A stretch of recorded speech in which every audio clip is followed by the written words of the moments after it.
Magbibigay raw ang Department of Budget and Management ng listahan sa Kongreso ng mga dapat baguhin sa budget ng Department of Public Works and Highways para sa 2026. Dahil nakarating nga po sa amin yung mga problema na nakita ng ating mga kasamahan sa Congress at saka sa Senate at binigyan na po tayo ng direktiba ng ating mahal na Pangulo na ayusin yung mga nakitang mali, ipapadala natin sa kanila yung bagong listahan, yung mga changes na mangyayari doon. Ipinagutos si Pangulong Bongbong Marcos sa suriin ang mga dapat baguhin sa DPWH budget. Bubuo raw ng revised budget ng DBM at DPWH sa loob ng 2 linggo.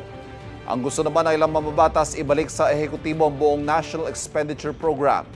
Sabi ni Budget Secretary Amenna Pangandaman, wala namang nakitang mali sa budget ay mga hensya kaya sa DPWH lang ang kanilang aayusin. Para kay DPWH Secretary Vince Dizon, dapat tanggalin na agad sa NEP ang mga proyektong doble o kaya'y tapos na. Kapuso, huwag magpapahuli sa latest news and updates. Maging una ka sa balita at mag-subscribe sa YouTube channel ng GMA Integrated News.